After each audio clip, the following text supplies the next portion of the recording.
do any good. Does Hezbollah have missiles? I think the answer to this is yes, that can pierce the Israeli defenses.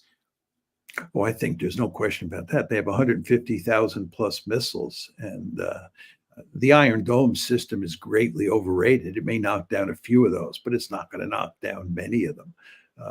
And they'll just saturate, Hezbollah will saturate particular targets, and they will certainly get a handful of missiles or rockets through on every designated target of importance. So I think that the Israelis understand full well that if they get into a full-scale shooting match with Hezbollah, it will have huge consequences for the infrastructure in Israel, and also in terms of people being killed.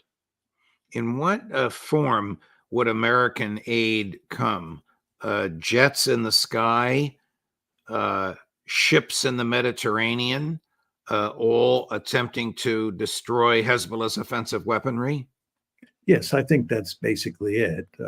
Israeli aircraft plus American aircraft and gunfire and cruise missiles launched from naval ships aimed at targets in southern Lebanon. We undoubtedly have a lot of intelligence on where their tunnels are, where their military assets are, and we would surely help the Israelis go after those targets. How well we did is another matter.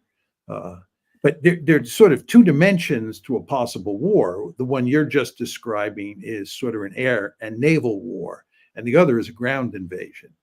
And the Israelis appear to be talking about a ground invasion. How can they possibly prevail in a ground invasion against Hezbollah when they couldn't prevail in a ground invasion against Hamas? They can't. And they basically know that. And you also want to remember that when they first started against Hamas, the troops were fresh, right? And it's been almost a year since they've been fighting in Gaza, and the troops are worn down.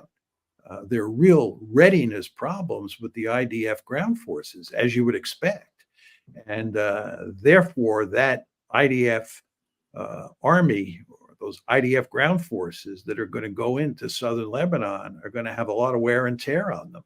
And they're going to be up against, as I said before, very tough hombres, just as they were up against very tough hombres in Gaza.